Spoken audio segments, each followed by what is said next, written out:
De volta com o programa Papo Saudável aqui pela TV Cidade. Queremos lembrar que você pode acessar o nosso site, conferir informações sobre a nossa cidade e região e também acompanhar os nossos programas, também os horários que estão especificados na nossa grade de programação. Você acessa o site www.tvcidade.net. Nessa semana, nossos programas, nós estamos falando sobre AVC, com a doutora Tatiana de Oliveira Iocomiso, neurologista aqui de Joaçaba. Falamos no primeiro bloco sobre algumas questões conceituais sobre o AVC, falamos sobre outras questões também, sintomas, causas, enfim. E nesse segundo bloco, doutora, nós poderíamos falar um pouquinho mais sobre os cuidados, né? Nunca é demais nós falarmos mais uma vez ao nosso telespectador sobre essa prevenção, como a gente pode prevenir um possível AVC como futuramente. A gente até estava conversando antes, a prevenção das doenças cardiovasculares é um assunto muito em voga, é um assunto quase que batido, mas mesmo assim a gente vê que a gente não consegue atingir todas as pessoas. Então tem algumas coisas que são básicas, como eu já falei, é o controle da pressão, é o controle da glicemia, é o controle do colesterol bom, do ruim, o HDL, o LDL, dos triglicérides. Isso tem a ver com a dieta da pessoa, isso tem a ver, na verdade, com a rotina da pessoa, na qual deveria estar incorporado, além da dieta correta, a atividade física, principalmente aeróbica, mas não só ela, que seria a caminhada ou a natação. Alimentação, hoje todo mundo sabe que a gordura animal, ela aumenta, se é comido com frequência, claro, não que seja proibido, mas se comido com frequência, aumenta o risco cardiovascular da pessoa, é uma das piores gorduras, né? Exceto a gordura do peixe, a que tem no peixe já é a gordura boa, geralmente. Então, muito sal, muito açúcar, isso são coisas que devem ser evitadas. Comida muito calórica, né? Procurar fazer sua atividade física. Hoje em dia também se fala muito sobre as fibras, que são alimentos que diminuem o colesterol, a glicemia, então são super baratos. Por exemplo, a aveia, tem vários estudos que demonstram que é um dos cereais que mais abaixa o colesterol, uma coisa natural, não é um remédio em si. Então, todas essas coisas devem ser pensadas no dia a dia. Então, a prevenção do AVC, a prevenção dessas doenças cardiovasculares é feita no dia a dia, a pessoa tendo uma rotina saudável, uma rotina correta. O fator genético existe para o AVC também, por exemplo, o histórico familiar de parentes que tiveram existe, AVC? Né? Às vezes a gente pega aqui pessoas no consultório que o pai e a mãe são hipertensos ou são diabéticos e tiveram AVC, então isso são doenças que existe um maior risco.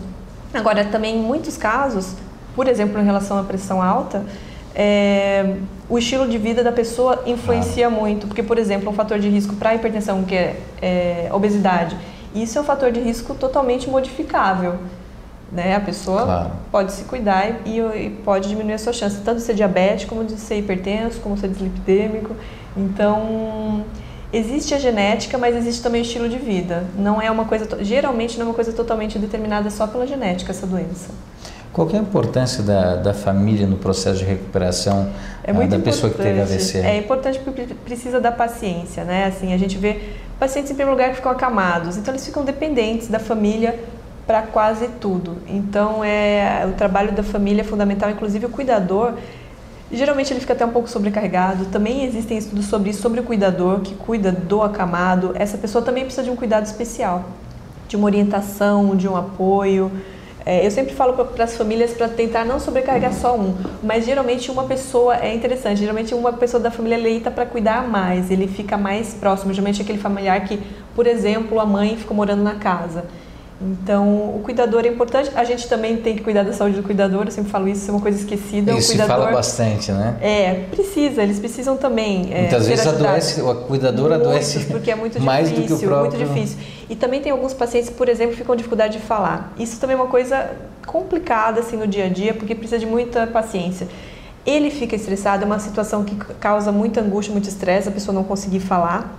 E a família também fica estressada, porque é difícil, é claro que a comunicação fica totalmente dificultada e tem que ter aquela paciência, e ele fala errado, então a família é muito importante apoiar, ter paciência e é isso. É muito fácil às vezes falar para a família ter paciência e o difícil no dia a dia a pessoa conseguir isso, mas tem que ser trabalhado, com certeza. A pessoa pode ter esse AVC, estar acamada, mas está consciente. Pode, isso pode acontecer também. Tudo que se passa ao redor, também. Ela está consciente do que está acontecendo. Embora o que a gente vê mais frequentemente, quando a AVC é tão grave assim, a ponto da pessoa ficar acamada, é a pessoa estar demenciada, muitas vezes, em muitos casos. É o que a gente vê. Mas pode acontecer, sim, da pessoa ficar acamada e estar lúcida. Isso é uma possibilidade. Tratamento psicológico, no caso, principalmente para o cuidador, ou também para o Também, se ele estiver consciente, né? Se ele estiver demenciado, aí já não vejo indicação de psicoterapia. Aí tem que dar um apoio fisioterápico e outro tipo de apoio. Agora, para a família, sim. Inclusive, quando o paciente está demenciado, a família precisa de muito apoio, porque é difícil você ver uma pessoa que você sempre teve uma imagem dela saudável, conversando, trabalhando, produzindo, ver ela na cama, ver ela confusa, é uma situação difícil para muitas pessoas. Geralmente são os filhos, né, que cuidam dos pais, é muito difícil. Então precisa sim de um apoio psicológico para muitos casos, não para todos, mas para alguns casos selecionados. Né? Aqui agora nós vamos colocar aquelas outras questões, quem sabe em cima de uma posição leiga, né, se coloca. O AVC, nós falamos no início, no primeiro bloco, ele pode estar relacionado após isso com infarto, com ataque cardíaco, enfim. O AVC também pode ter relação futuramente com um mal de Alzheimer, com um Parkinson, ou não existe na literatura porque são problemas, né, relacionados à questão cerebral. O que acontece... O Alzheimer ele é muito prevalente depois de uma certa idade, principalmente após os 60, vai aumentando bastante a incidência. O que acontece é que uma pessoa pode ter tido um AVC e futuramente pode ter um Alzheimer, que seriam duas...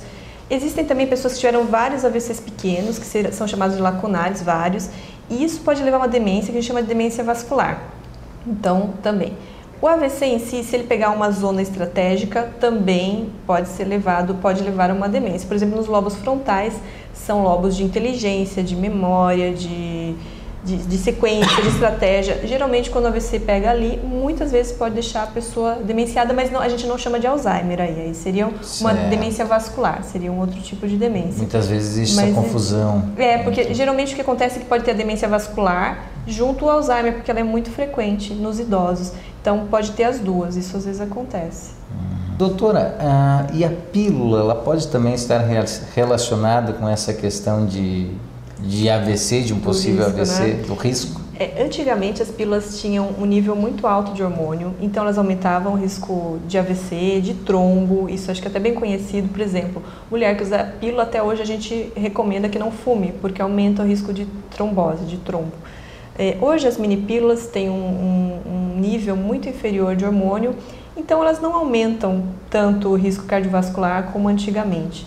E como eu estava falando, durante o ciclo normal da mulher, quando ela não é menopausada, existe o hormônio protege até de AVC e de doenças cardiovasculares. Depois da menopausa tem uma perda dessa proteção. No programa de hoje nós conversamos com a doutora Tatiana de Oliveira Iocomiso, neurologista aqui de Joaçaba. Falamos sobre o acidente vascular cerebral. Com certeza tiramos muitas dúvidas do telespectador que está em casa.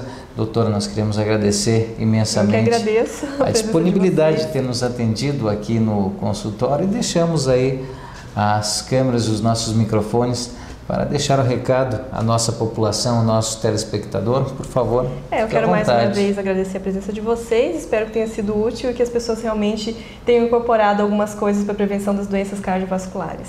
Aqueles cuidados básicos são fundamentais. Dieta, exercício, pouco sal, pouco açúcar, é isso, né? Acho que é uma coisa básica que todo mundo deve incorporar. Tá certo.